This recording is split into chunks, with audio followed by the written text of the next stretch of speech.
Bapak Ibu jamaah sholat maghrib yang dirahmati Allah, kita bersyukur pada Allah di kesempatan malam ini. Dengan nikmat dan karunia-Nya Allah mudahkan kita untuk bisa berkumpul di majelis ini. Semoga Allah jadikan majelis kita malam ini berlimpah dengan rahmat dan barokahnya. Salawat serta salam semoga tercurahkan pada baginda Nabi Muhammad Sallallahu Alaihi Wasallam, juga pada keluarga, kerabat, sahabat dan pengikut yang setia sampai kiamat. Semoga kita termasuk yang mendapatkan janji syafaatnya di yaumul qiyamah. Jamaah rahimakumullah, malam ini secara spesifik kita akan berbincang tema parenting dengan judul tanggung jawab ayah dalam pendidikan keluarga. Sudah sering kita dengar bahwa ar-rijalu qawwamuna 'alan nisa, laki-laki itu menjadi pemimpin bagi perempuan. Kalau dalam sebuah lembaga pendidikan, suami mirip seperti kepala sekolah karena istri adalah madrasahnya. Al-ummu madrasatul ula wal abu mudiruha. Seorang ibu adalah madrasah dan bapak itu kepala sekolahnya.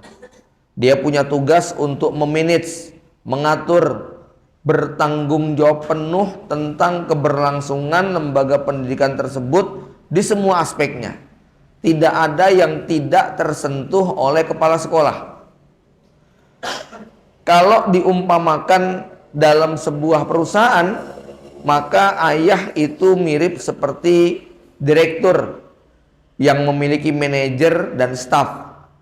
Tugasnya bertanggung jawab untuk keberlangsungan perusahaan ini supaya tumbuh berkembang, menghasilkan, memberikan keuntungan. Dia wajib punya konsep dan rencana bagaimana perusahaan ini maju dari bulan ke bulan, dari tahun ke tahun, sehingga memang ketika akhir tahun memberikan laporan pertanggungjawaban, nah ini direktur memang direktur yang bonafit, ya, yang handal, sehingga dia barangkali akan mendapatkan penghargaan dari para investor, ya. Dan kalau kita kiaskan dalam sebuah ruang lingkup yang lebih luas, yaitu ruang lingkup negara, maka suami mirip seperti kepala negara, presiden, khalifah, amirul mukminin, sultan, atau apalah namanya, yang intinya punya tanggung jawab untuk memberikan kesejahteraan dan kemakmuran kepada semua rakyatnya. Jadi tiga ilustrasi ini silahkan kita bayangkan bahwa hari ini Allah mentakdirkan kita kaum laki-laki memikul amanah berupa kepemimpinan di dalam rumah tangga yang kiasnya seperti direktur di sebuah perusahaan, kepala sekolah di sebuah lembaga pendidikan, ataupun kepala negara di sebuah pemerintahan, ya. Dengan melihat ini semua, tentu saja kita berpikir betapa berat tanggung jawab tersebut, ya. Karena realitanya banyak yang mereka menjadi bapak bukan karena layak disebut bapak, tapi karena kebetulan sudah punya anak, ya. Sebagaimana dia dipanggil suami bukan karena dia memang layak menjadi suami, tapi karena kebetulan sudah beristri, ya. Bapak Ibu yang dirahmati Allah, maka disebut juga dia sebagai tulang punggung. Laki-laki itu tulang punggung, bukan tulang rusuk, apalagi mingkur tulang tulung, ya. Ini harus direnungi oleh setiap laki-laki.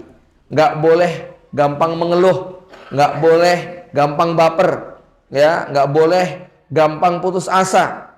Karena memang Allah takdirkan dia punya akal yang lebih sempurna dari wanita. Kalau wanita disebut naqisatul akli, akalnya kurang, perasaannya dominan. Tapi kalau laki-laki, Allah sempurnakan akalnya karena memang dia ditakdirkan punya kemampuan untuk memimpin. Perempuan bukan pemimpin, tapi dia punya tugas untuk melahirkan calon pemimpin, ya. Jamaah yang dirahmati Allah, saya akan beranjak ke pesan Rasulullah SAW, di mana dalam satu riwayat sahih Nabi bersabda, sab'atun yudhilluhumullahu fi dhillih yauma la dhilla illa dhilluh. Ada 7 golongan, 7 kelompok manusia yang nanti dia akan mendapatkan naungan, perlindungan dari Allah Subhanahu wa taala yauma la dhilla illa dhilluh, pada hari di mana tidak ada perlindungan kecuali hanya milik Allah Subhanahu wa taala. Kita baca dalam banyak riwayat bahwa salah satu pemandangan episode perjalanan kehidupan manusia yang akan dilewati adalah Yaumul Mahsyar, pada hari di mana mereka semua akan dikumpulkan. Pada hari itu semua manusia dari Nabi Adam sampai manusia yang terakhir kali dicabut nyawanya sebelum ataupun pada saat hari kiamat terjadi, akan dikumpulkan dengan tinggi badan rata-rata seperti Nabi Adam, dalam keadaan bertelanjang badan, tak mengenakan selembar kain pun, tidak berkhitan, tidak beralas kaki, polos.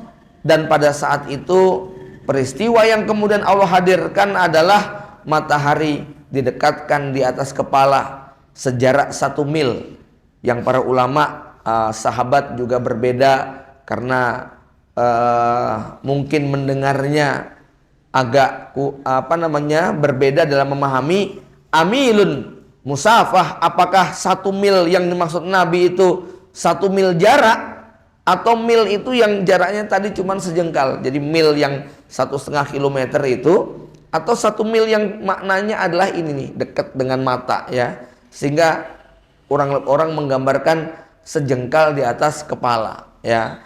Tapi manapun dari 2 makna, matahari didekatkan di atas kepala sejarak 1 mil, yang pasti pada saat itu manusia mengalami ketersiksaan yang luar biasa. Dalam keadaan telanjang, matahari didekatkan, maka pada saat itu yang paling mereka tunggu adalah perlindungan, ada naungan.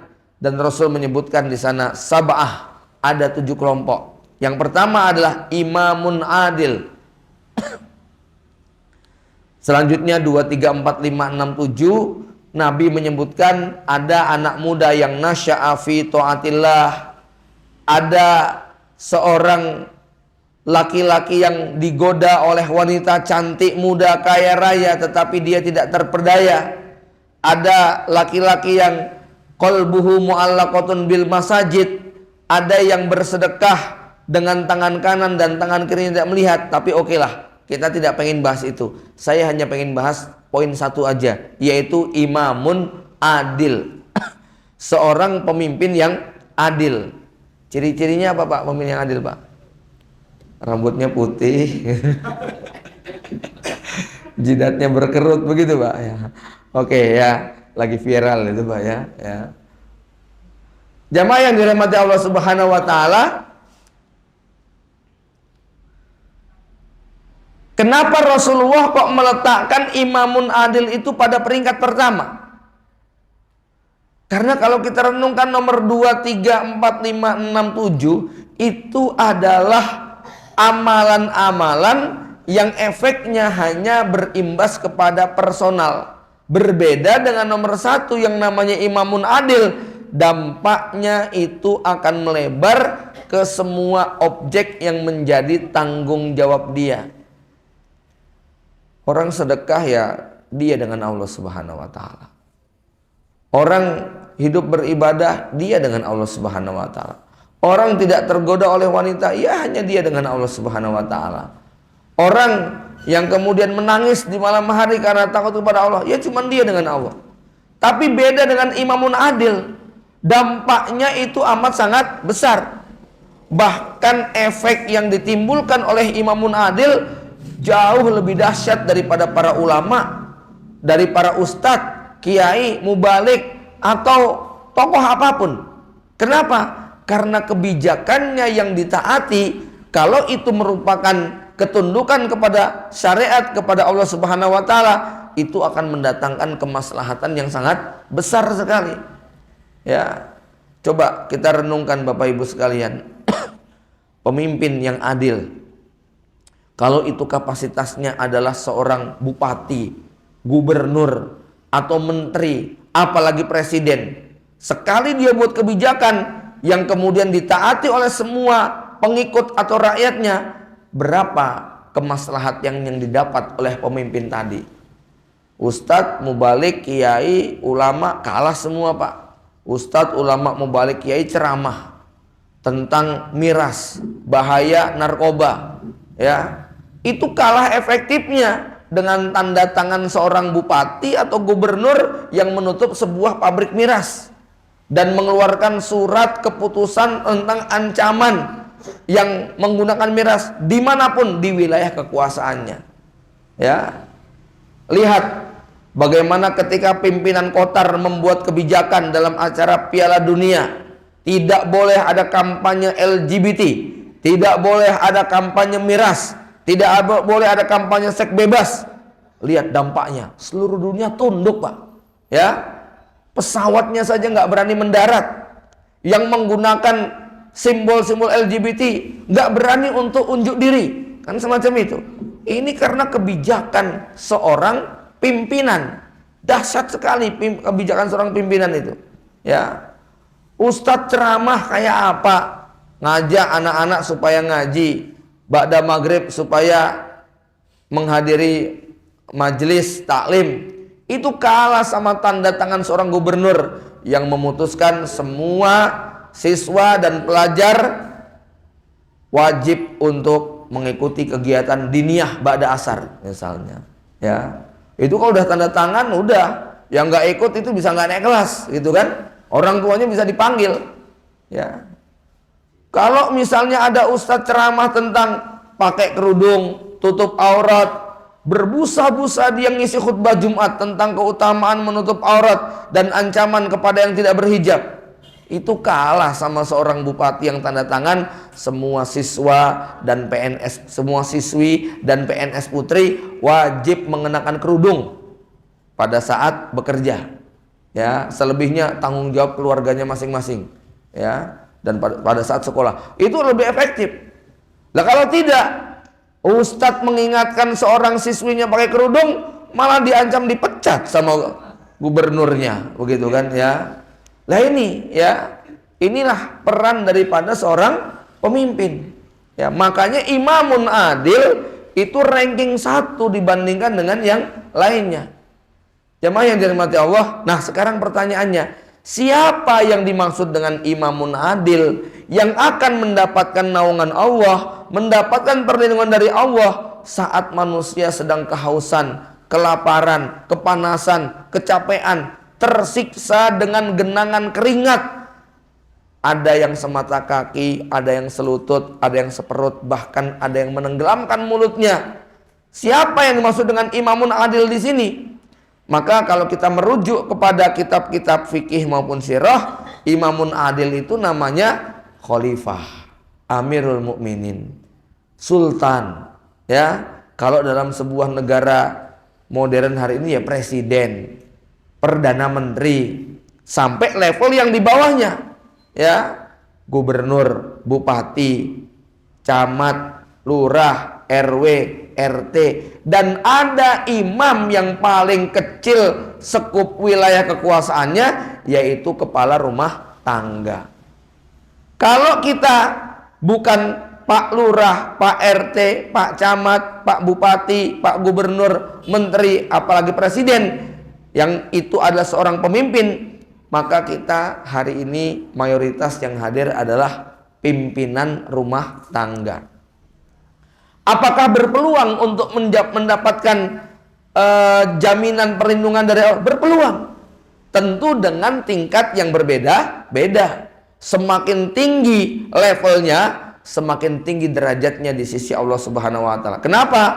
Kalau imamun adilnya itu hanya level rumah tangga, cuman ngurusi istri 1 anak 2, tentu pahalanya berbeda dengan imamun adil seorang kepala rumah tangga yang istrinya 4, anaknya 48 misalnya. Ya, tentu beda. Ya, seorang RT RW camat yang rakyatnya ribuan, puluhan ribu jumlahnya, tentu nilainya di sisi Allah beda dengan yang hanya kepala rumah tangga. Seorang bupati tentu beda dibandingkan dengan camat, lurah, dan bawahnya. Apalagi gubernur, apalagi presiden.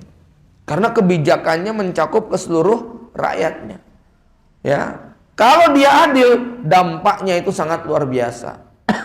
Oke, jadi sekarang kita ngerti yang dimaksud imamun adil itu bisa dari level presiden, khalifah sampai level kepala rumah tangga. Sekarang pertanyaannya, apa tugas daripada imamun adil?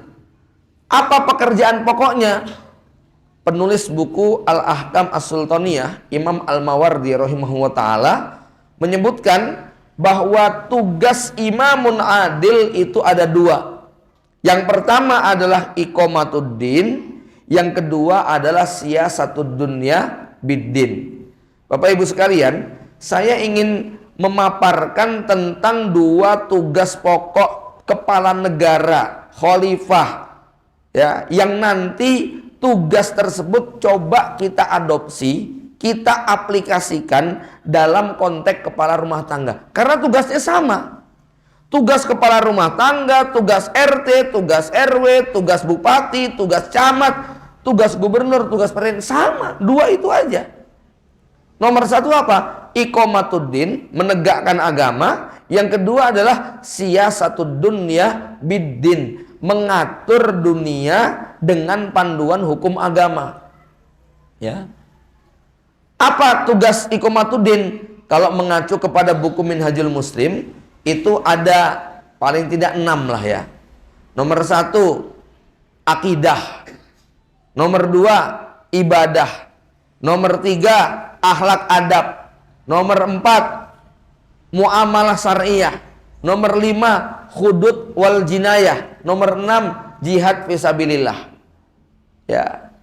Nomor 1 akidah. Khalifah, presiden, kepala negara wajib mengajarkan akidah yang benar kepada rakyatnya, sebagaimana Rasulullah mempraktikkan qulu la ilaha illallah. Rakyat diharuskan untuk menyembah Allah Subhanahu wa taala. Ini tugasnya khalifah. Ya, baik itu para nabi dan rasul yang menjadi khalifah ataupun manusia biasa yang menjadi khalifah. Ini tugas Rasulullah SAW, menawarkan la ilaha illallah kepada semua orang.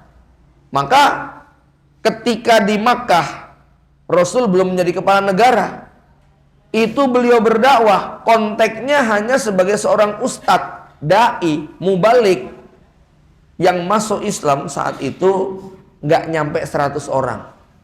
Ya, karena Rasul belum menjadi kepala negara. Begitu pindah ke kota Madinah, beliau menjadi kepala negara yang ditaati, semua kekuatan dan kekuasaan digunakan. Para ulama mencatat 10 tahun berdakwah ada 124.000 manusia yang masuk Islam. Kepala negara itu kalau berdakwah luar biasa. Belum nonton saja sudah 578 yang masuk Islam. Iya nggak? Ya. Siapa ustadz yang bisa kayak begitu? Ini kayak levelnya kepala negara, pengambil kebijakan, pimpinan tertinggi, itu punya peran sekali. Ya. Yang kedua, tugasnya mengajarkan ibadah. Rasul mengajarkan sholat, mengajarkan puasa. Bahkan Rasul pernah ketika ngimami para sahabat kemudian mengatakan, saya pengen ada yang gantiin saya jadi imam, saya akan pergi kepada salah seorang di antara kalian dengan salah seorang di antara kalian untuk membawa kayu bakar, kemudian aku akan keliling ke rumah-rumah orang yang enggak ikut sholat berjamaah, aku bakar rumah mereka. Ini tugasnya khalifah, tugasnya kepala negara. Keliling ke rumah-rumah rakyatnya yang nggak sholat jamaah, gitu kan? Ngajari puasa, ngajari haji, ngajari umroh. Lihat bagaimana ketika dalam peperangan para sahabat disuruh mencukur rambutnya nggak mau karena kecewa dengan sulhul Hudaybiyah, itu kan? Akhirnya Ummu Salamah kemudian mendekati Nabi, sudah ya Rasul, nggak usah begini, nggak usah begitu, langsung saja engkau cukur kepalamu. Wah, begitu Rasul cukur kepala, sahabat yang lainnya pada ngikut semuanya. Ini yang kedua, ngajari ibadah. Jadi tugasnya kepala negara, khalifah, presiden itu ngajari ibadah. Yang ketiga ngajari apa? akhlak dan adab. Adab kepada Allah, kepada Rasul, kepada malaikat, kepada kitab, kepada kepada orang tua, kepada istri, kepada anak, kepada tetangga, adab ketika masuk masjid, adab masuk toilet, dan seterusnya. Itu diajarkan. Rasulullah sebagai kepala negara mengajarkan itu kepada para sahabatnya. Anak kecil diajarin cara makan yang benar, tangan kanan, baca bismillah, ambil yang dekat. Diajari bagaimana cara berbicara kepada orang tua, dan seterusnya. Yang keempat apa? Muamalah syariah. Mengajarkan tentang hukum halal haram dalam transaksi jual beli.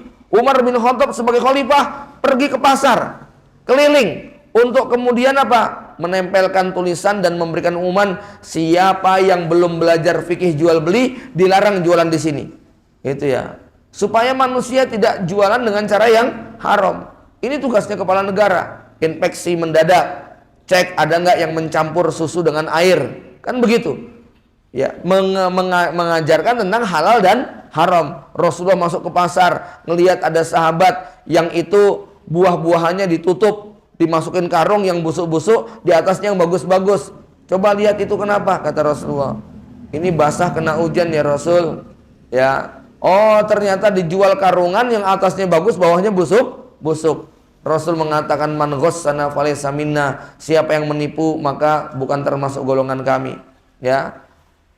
Ini tugasnya kepala negara, keliling mengajarkan tentang muamalah syariah, tentang riba, tentang haramnya gharar, tentang haramnya judi, haramnya zolim dan sebagainya. Yang kelima apa? Hudud wal jinayat. Mengajarkan tentang hukum-hukum kriminal.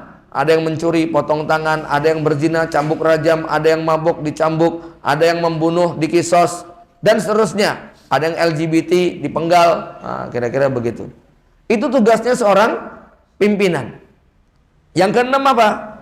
Jihad fisabilillah. Memastikan rakyatnya terlindungi dari serangan luar. Ya, memastikan rakyatnya aman dari ancaman eksternal maupun internal. Bapak Ibu yang dirahmati Allah, ini yang namanya iqamatuddin. Abot mboten, Mbak, tugasnya. Berat banget. Itu baru satu tugas tuh. Oke. Saya nggak pengen panjang lebar tentang tugas tadi. Sekarang kita bawa tugas tersebut, kita aplikasikan dalam konteks kepala rumah tangga. Karena jenengan adalah pimpinan. Baik, berarti tugas kita yang pertama apa, Pak? Mengajarkan akidah kepada istri dan anak kita. Lihat Luqmanul Hakim mengatakan kepada anaknya, ya bunayya la tusrik billah. Ya, lihat bagaimana Rasul mengajarkan kepada Ibunda Khadijah, mengajarkan kepada semua anaknya tentang Allah Subhanahu wa Ta'ala, mengajarkan tentang rukun iman dan rukun Islam, mengajarkan iman kepada Allah, kepada Rasul, kepada malaikat, kepada kitab, kepada tanda-tanda kiamat. Anak-anak perlu dikenalkan tentang asratus saat, tanda-tanda kiamat, dikenalkan tentang alam barzah, tentang malaikat mungkar nakir, tentang malaikat raqib atid. Ini tugasnya siapa? Imamun adil, tugasnya kepala rumah tangga. Yang kedua, mengajarkan ibadah. Apa kata Rasulullah? Alimu auladakumus shalah ibna sab'a sinin. Ajarkan anak kamu sholat ketika umurnya 7 tahun. 10 tahun pukul kalau nggak mau. Ini tugasnya bapak. Bahkan Rasulullah SAW setelah Bunda Fatimah menikah dengan Ali bin Abi Thalib, itu Rasulullah masih bangunin Ali sholat keliling itu. Abu Bakar juga begitu. Sebagai kepala negara sekaligus kepala rumah tangga, beliau bangunin anak-anaknya. Ali bin Abi Thalib itu masih dibangunin sholatnya sama Rasulullah sampai 9 bulan pernikahan. Habis itu dilepas. Jadi tidak gara-gara jenengan punya menantu ustadz yuk kemudian dicul, Pak. Enggak. Ya, punya anak alumni pondok wis dari ustadz yuk dicul, nggak bisa, harus diingatkan terus. Wa'mur ahlaka bis sholati wastabir alaiha. Perintahkan anak-anakmu, keluarga kamu untuk sholat, wastabir alaiha, dan sabarlah kamu di dalam proses untuk mengajak mereka. Kesel memang bangunkan anak sholat, Pak.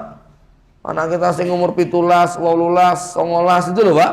Ya Allah, sampai bola bali bangun, ya bangunin itu sampai nggak kehitung. Ya bangun tidur lagi, pulang dari masjid, astagfirullah masih ngeringkel, gitu ya. Ini wastabir alaiha, ya sabar. Memang ini tugasnya kepala rumah tangga, tugasnya imamun adil kayak gitu. Ngajari anak sholat, ngajari anak zakat, ngajari anak haji. Ini ibadah, ngajari anak zikir, doa dan sebagainya. Ini kewajibannya siapa? Bapak, bukan kewajibannya ustadz loh. Kewajibannya orang tua, gitu loh. Nanti di hari kiamat yang ditanya bukan siapa ustadznya, siapa guru TK-nya, tapi yang ditanya siapa bapaknya, gitu ya. Fa'abawahu.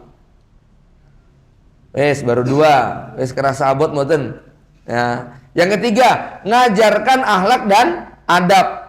Ngajari anak kita adab makan, adab minum, adab membuka pintu, adab masuk rumah, adab masuk toilet, adab masuk masjid, adab berbicara kepada yang lebih tua, adab kepada bapak dan ibu, adab kepada Allah, kepada Quran. Masya Allah, itu buku adab tebelnya sampai 800-900 halaman, Pak.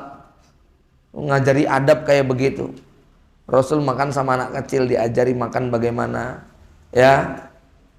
Jamaah yang dirahmati Allah. Yang keempat, ngajari muamalah.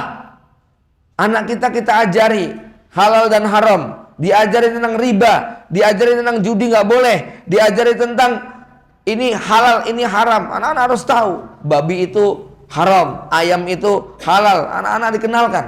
Ini tugasnya siapa? Tugasnya bapak, mengajarkan halal dan haram kepada anaknya. Ya. Ini boleh nggak nak? Ini boleh nggak nak? Gitu kan? Ini judi, ini riba. Ini harus dikenalkan kepada anak. Ini tugasnya imamun adilun. Yang kelima, hudud wal jinayat. Naudzubillah, mungkin anak kita ada yang melakukan tindak kriminal, ada yang mencuri, bahkan ada yang sampai mengambil nyawa orang lain, nabrak nggak sengaja misalnya. Naudzubillah, bahkan ada yang berzina. Ya kita bukan penguasa yang punya kewenangan untuk menetapkan hukum cambuk, rajam, potong tangan, enggak. Tapi pada batas minimal kita memberikan punishment, peringatan yang keras kepada anak-anak kita dalam urusan-urusan hudud dan jinayat. Jangan sampai mereka menjadi pelaku kriminal. Jangan sampai mereka mencuri. Jangan sampai mereka mabuk, narkoba, berzina dan sebagainya. Waliyazbillah. Ya, ini lagi-lagi yang mengingatkan siapa? Orang tuanya. Nah, kalau orang tuanya malah mengajarkan anak supaya gampang dizinai, naudzubillah, ya, dandani anak putrinya dengan pakaian yukensi, ya, memberikan akses kepada anak-anaknya tentang pergaulan bebas, ya, naudzubillah. Ya, ini tugas kita sebagai kepala rumah tangga, mengingatkan tentang hudud dan jinayat. Yang keenam, mengajarkan tentang jihad fisabilillah. Dalam makna rumah tangga apa? Melindungi anak dan istri atau keluarga kita dari ancaman luar. Jangan-jangan istri kita masih punya kenangan dengan mantan. Wah, ini harus dilindungi, Pak. Begitu kan, ya. Anak-anak kita ternyata terlibat dengan pergaulan bebas, punya teman-teman yang istilahnya bermasalah, punya komunitas yang mengajak kepada keburukan. Ngajak mereka untuk narkoba, ngajak mereka untuk zina, ini harus ada program jihad di dalam rumah tangga kita. Orang tua punya kewajiban untuk membentengi rumah tangganya dari hal-hal yang semacam itu. Masya Allah, Bapak Ibu yang dirahmati Allah. Ini baru satu tugas, namanya apa? Iqamatuddin. Kalau kita pengen disebut sebagai imamun adil, ya ini tugasnya, Iqamatuddin. Ada 6 rinciannya tadi. Ya, tentu aspeknya, sekupnya bisa disesuaikan, ya, karena kapasitas kita hanya kepala rumah tangga. Kalau kapasitas Anda sebagai bupati, lurah ataupun yang lebih tinggi lagi, tentu nanti lebih berat lagi tuh, begitu ya. Jamaah yang dirahmati Allah. Terus tugas yang kedua apa? Tugas yang kedua kata Imam Al-Mawardi adalah siyasatud dunya biddin.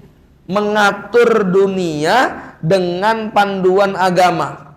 Kalau mau kita sederhanakan, tugas kepala negara itu adalah memberikan kemakmuran dan kesejahteraan kepada rakyatnya. Kenapa? Hidup itu bukan cuma sholat, hidup itu bukan cuma ngaji, hidup itu bukan cuma puasa, bukan cuma zikir doa, bukan cuma mengerti hukum-hukum agama, tetapi hidup itu butuh makan, butuh minum, butuh pakaian, butuh tempat tinggal, butuh kesehatan, butuh pendidikan. Maka kepala negara wajib memberikan akses yang mudah dan seluas-luasnya agar rakyat bisa menikmati semua kebutuhan tadi tanpa kesulitan, tanpa gangguan.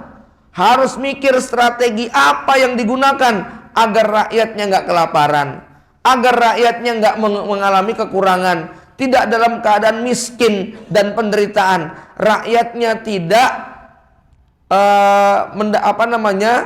terancam dengan kebodohan, sehingga mereka punya akses pendidikan yang mudah, rakyatnya punya akses kesehatan yang mudah, sarana transportasi, telekomunikasi. Maka kepala negara bertanggung jawab untuk memikirkan semua bentuk sarana atau pembangunan, jalan raya, rumah sakit, lembaga pendidikan, bandara, dermaga, stasiun, ya, kemudian pelabuhan, terminal. Ini semua menjadi yang harus dipikirkan oleh kepala negara, ya, supaya rakyatnya apa? Mudah melakukan semua aktivitas kehidupan. Karena kita butuh pergi, butuh jalan-jalan, butuh silaturahmi, butuh ke rumah sakit, butuh ke lembaga pendidikan, butuh ke taman hiburan. Ini harus disediakan semuanya oleh kepala negara, ya. Apalagi kepala negara kudu mikir tentang sumber daya alam dan sumber daya manusia. Tentu strategi politiknya Arab Saudi dan Qatar berbeda dengan Indonesia. Di sana cuman ada minyak bumi dan gas. Indonesia ada hutan, ada timah, ada minyak, ada emas, ada perak, ada tembaga, ada berbagai macam barang tambang yang itu kalau diekspor dengan baik bermanfaat buat kebutuhan rakyat. Istilahnya kepala negara punya kewajiban mengelola BUMN. Untuk apa? Ya untuk kesejahteraan rakyatnya. Ya, gimana rakyatnya bisa dapat ini mudah, ini mudah, ini mudah, dan seterusnya. Ya, kalau perlu digratisi. Ya memang tugasnya kepala negara kayak begitu. Kepala negara ataupun para pejabat tidak boleh hitung-hitungan dengan rakyat. Masa ada orang tua hitung-hitungan dengan anak? Nah sekarang kita bawa ya kepada anak ya, orang tua ya. Tugas kepala rumah tangga. Tadi tugas kepala negara, sekarang tugas kepala rumah tangga. Apa tugasnya? Memastikan rakyatnya, istri dan anaknya nggak ada yang kelaparan, nggak ada yang kekurangan, mudah mendapatkan akses pendidikan, mudah mendapatkan akses kesehatan, mudah untuk mendapatkan transportasi, telekomunikasi, dan lain sebagainya. Waktunya liburan-liburan, waktunya hiburan-hiburan, waktunya jalan-jalan, diberi kemudahan untuk jalan-jalan. Ini tugas kepala rumah tangga, ya. Sama sebagaimana kepala negara. Ini ada pandemik, ada wabah, kudu mikir, ya, gimana caranya rakyat segera keluar dari pandemik ini. Kepala rumah tangga juga gitu. Anaknya sakit, yuk bawa ke rumah sakit, ya. Istrinya harus bedah sesar, ya bedah sesar. Duitnya dari mana? Ya tugasnya kepala rumah tangga. Nek kudu ngutang ya ngutang, ya. Sama kepala negara kan juga gitu toh. Nek emang kudu ngutang ya ngutang, impor ya impor, gitu kan? Ya. Wah ini nggak ada dokter lokal yang kuat, ya nggak apa-apa dokter dari luar, gitu kan? Ya. Nek memang dibutuhkan, kan semacam itu. Ya. Namanya tugas kepala negara ya semacam itu. Nah, tugas kepala rumah tangga juga gitu. Gimana anaknya bisa sekolah, gimana istrinya bisa terpenuhi kebutuhan lahir dan batinnya. Ini tugasnya kepala rumah tangga. Nanti kalau terjadi bencana alam, banjir bandang, likuifaksi, tsunami, ya gempa bumi, erupsi, ya kepala negara turun belusuan jalan-jalan, memantau, segera mengambil keputusan. Sama kalau terjadi bencana dalam rumah tangga kita juga begitu. Ya, kepala rumah tangga harus turun tangan, ya. Wah ini gimana nih, genteng bocor, wah gimana rumah kebanjiran, ya kepala rumah tangga turun tangan, ya harus menyelesaikan semuanya, ya. Sekali lagi apa? Tulang punggung, bukan tulang tulung, ya. Dia harus memikul beban itu semuanya, ya. Rakyatnya tawuran, Persibaya dengan Arema, ya negara turun tangan, jangan membiarkan rakyatnya tawuran, gitu kan, ya. Sama kepala rumah tangga juga begitu, kakak adik berantem, ini kepala rumah tangga turun tangan, ya. Oh, terjadi disintegrasi, terjadi kekacauan antara Jawa Timur, Jawa Barat, Jawa Tengah, rakyatnya padu, ya negara turun tangan, jangan kemudian jalan-jalan. Sama kalau punya istri 2, 3, 4 itu ya kayak begitu, kok tengkar, jangan kemudian suaminya tak turun nang masjid wailah, ya kesel nang omah mengkur padu tok, begitu kan, ya. Oh, nggak boleh lari dari tanggung jawab. Lah kesana diseneni, kesini diseneni, kesini diseneni, mendingan turu iktikaf, begitu kan, ya. Oh, nggak boleh lari dari tanggung jawab, ya harus diselesaikan. Punya tuntutan begini, tuntutan begini, namanya juga kepala rumah tangga, harus adil dan bijaksana, mengambil peran itu semuanya, ya. Nanti kepala negara juga begitu, ngelihat rakyatnya punya kemampuan apa, itu harus dimaksimalkan. Ada yang jago bola, ada yang jago ini, ada yang jago itu, ada yang pakar fisika, ada yang ini harus difasilitasi, bukan dimatikan. Sama orang tua juga begitu, kudu ngerti, punya anak 10, itu kan nggak sama semuanya. Oh, sing ini senengnya olahraga fisik, badannya kuat, senengnya bal-balan, ya jangan dimasukin pondok tahfidz, gitu kan, ya. Otaknya tuh nggak kuat ngapal, gitu kan, dipaksa jadi hafid, gitu, malah stres dia. Tapi mungkin ada anaknya yang badannya secara fisik itu gering, tetapi otaknya cemerlang, gitu kan, menghafalnya kuat. Oh, ada anak yang hobinya di dunia medis, utak-utik, dunia herbal dan sebagainya. Ini orang tua kudu mengarahkan. Kalau Valentino Dinsi itu cerita satu rumah satu pengusaha, saya pengennya satu rumah satu pengusaha, satu ustadz, satu ulama, satu dokter, satu direktur, pokoknya lengkap, begitu kan, ya. Negara yang lengkap itu lebih maju, gitu kan, ya. Ininya ada, arsiteknya ada, ahlinya ada. Sama keluarga yang lengkap itu juga, Masya Allah. Bayangin sebuah kepala rumah tangga, ya, ini kalau menghayal ya Pak, ya. Menterinya 4, begitu kan, ya. Ya, menterinya ada 4, rakyatnya ada 40, begitu kan, ya.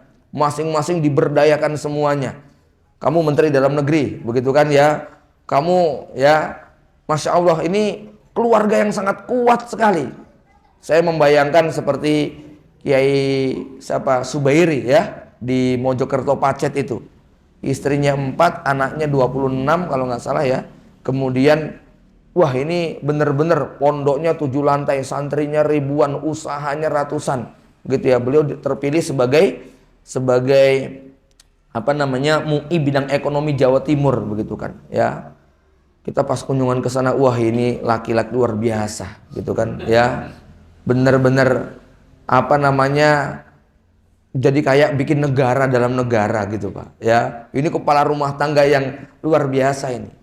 Nah, ini tugas kepala rumah tangga, ya.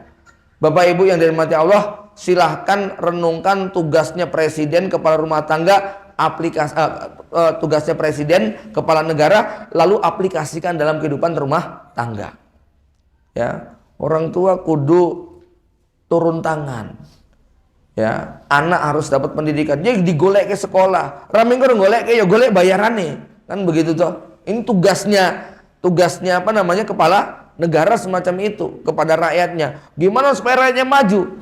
Di luar negeri sana itu orang-orang pintar dibiayai risetnya. Jadi kalau anak-anaknya rakyatnya itu pengen jadi dokter, profesor, negara turun tangan, ya, dibiayai sekolahnya. Anak istrinya dicukupi, berangkat ke luar negeri, 1 tahun biayanya sekian, dikeluarkan anggaran oleh negara supaya rakyatnya pada cerdas semua. Nah, orang tua juga begitu. Kalau pengen anaknya cerdas, saya kudu modal. Dan ini tugasnya apa? Kepala rumah tangga kudu mikir gimana. Nah, kalau nggak punya modal gimana? Ya orang tua punya akses. Gimana ya cari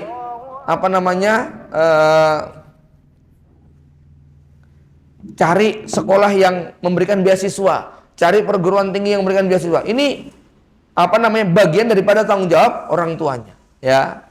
Bapak Ibu yang dirahmati Allah Subhanahu wa taala, inilah yang dimaksud dengan siyasatud dunya biddin, mengatur dunia dengan panduan agama. Ya. Bayangkan bahwa kita sebagai kepala rumah tangga mirip seperti kepala negara yang tidak ada satupun bagian yang terlewat kecuali harus dia pikirkan. Maka nggak boleh jadi kepala negara kok apa-apa aku, kok nanya sama aku, bukan urusanku. Oh, nggak bisa.